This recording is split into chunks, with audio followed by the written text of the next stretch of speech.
آپ نے فرمایا کہ اے عائشہ کیا تم جانتی ہو یہ کون سی رات ہے؟ میں نے عرض کیا اللہ اور اس کے رسول زیادہ جانتے ہیں۔ آپ نے فرمایا آج شعبان کی 15ویں رات ہے، اس شب میں اللہ تعالیٰ اپنے بندوں کی طرف نظر رحمت سے دیکھتا ہے، معافی چاہنے والوں کو معاف کرتا ہے، رحم چاہنے والوں کو رحم فرماتا ہے اور بغض رکھنے والوں کو ان کے حال پہ چھوڑ دیتا ہے۔ لیکن اس حدیث کی کوئی بھی اصل نہیں، یہ حدیث جو ہے درست نہیں اور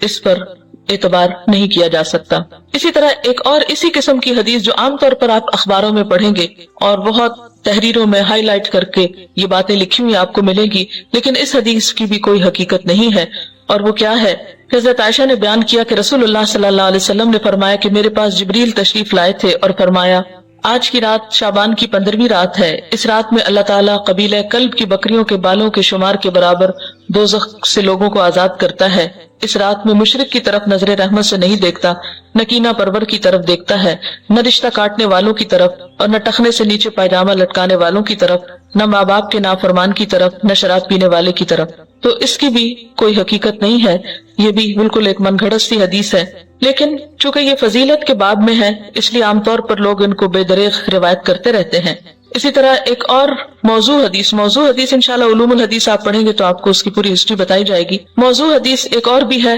کہ آپ صلی اللہ علیہ وسلم نے فرمایا جو شخص 15ویں شعبان کی رات میں 100 رکعتیں پڑھتا ہے تو اللہ تعالیٰ اس کی طرف 100 فرشتے بھیجتا ہے، 30 اسے جنت کی خوشخبری دیتے ہیں، 30 اسے آگ کے عذاب سے امن دیتے ہیں اور اسے دنیا کی بلاؤں سے دور رکھتے ہیں، اور 10 اسے شیطان کے دھوکے سے دور رکھتے ہیں۔ یہ بھی بالکل من گھڑت حدیث ہے اور ناقابل اعتبار۔ اسی طرح ایک اور روایت بیان کی جاتی ہے کہ شعبان کی 15ویں رات میں جو شخص 12 رکعت نماز پڑھے گا، ہر رکعت میں قل ہو اللہ 30 مرتبہ، وہ نہیں مرے گا تا وقت اپنا ٹھکانہ جنت میں نہ دیکھ لے۔ Is it possible کہ کوئی شخص یعنی جنت دنیا میں دیکھ لے؟ کیونکہ حدیث میں آتا ہے کہ وہ ایسی جگہ ہے کہ کسی آنکھ نے اس کو دیکھا ہی نہیں، کوئی دماغ اس کا تصور نہیں کر سکتا، خواب میں بھی کوئی نہیں دیکھ سکتا، تو کہاں یہ کہ وہ دیکھ لے۔ یہ بالکل من گھڑت سٹوری ہے اور ناقابل اعتبار، اور اس کی سفارش اس کے گھر کے 10 جہنمیوں کے بارے میں قبول کی جائے گی۔ آپ خود سوچیں ذرا اس کی حقیقت پر کہ ایک شخص ساری زندگی 5 وقت نماز پڑھتا ہے، صدقہ خیرات کرتا ہے، جھوٹ سے بچتا ہے، حرام سے بچتا ہے، اس کے بارے میں تو کوئی ایسی خوشخبری نہیں سنائی گئی، اور کہاں یہ کہ ایک شخص ایک رات میں کھڑے ہو کر ایک رکعت میں 30 دفعہ قل ہو اللہ پڑھ لے اور اس کے لیے اتنی بڑی بشارتیں کہ وہ دنیا میں ہی جنت دیکھ لے اور 10 گھر والوں کو بچا لے کہ جن کے بارے میں جہنم کا فیصلہ ہو چکا۔ یہ بات تو عقل بھی نہیں مانتی، کہاں یہ کہ اس کے اوپر دین کے اعتبار سے کوئی اعتماد کیا جا سکے۔ پھر اسی طرح ایک اور موضوع حدیث ہے شعبان کی 15ویں تاریخ کا روزہ 120 سال کے روزے کے برابر ہے۔ یہ بھی مشہور ہے بات اور یہ بالکل جھوٹ بات ہے، یعنی 60 سال گزشتہ زمانے کے اور 60 سال آئندہ کے، اور یہ چیز بھی قابل اعتبار نہیں۔ تو جو صحیح روایات سے ہم کو پتہ چلتا ہے شعبان کے بارے میں وہ کیا ہے کہ اس مہینے میں روزوں کی فضیلت ہے، یعنی ایک برکت والا مہینہ ہے،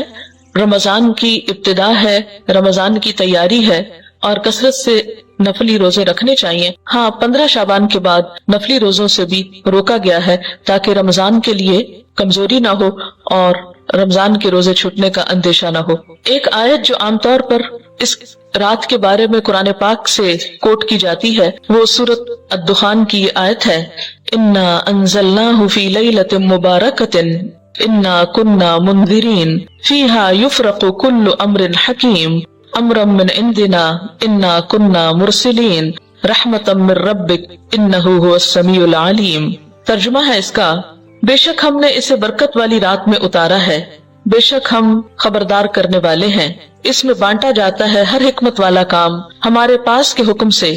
بے شک ہم بھیجنے والے ہیں تمہارے رب کی طرف سے رحمت، بے شک وہی سنتا جانتا ہے۔ یہ آیات مکہ معظمہ میں نازل ہوئی، واقع معراج سے قبل نازل ہوئی۔ اس وقت 5 وقت نماز بھی فرض نہیں ہوئی تھی، روزے ویسے ہی 2 ہجری میں فرض ہوئے، اور مکہ میں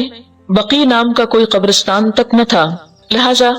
جو یہ بات مشہور کی گئی کہ اس رات میں فیصلے ہوتے ہیں، اور حضور صلی اللہ علیہ وسلم سے وہ ایک بہت بڑی روایت منسوب ہے کہ آپ صلی اللہ علیہ وسلم بقی والوں کے پاس رات کے وقت گئے اور وہاں پر آپ نے ان کے لیے دعائے مغفرت کی، تو اس کی کوئی بھی حقیقت نہیں ہے۔ بات یہ ہے کہ یہ آیت کیا بتاتی ہے، اس کی وضاحت دیکھیے، اس میں کیا لکھا ہے۔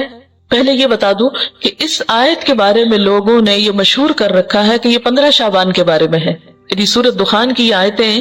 عام طور پر آپ دیکھیں کہ ٹیلی ویژن میں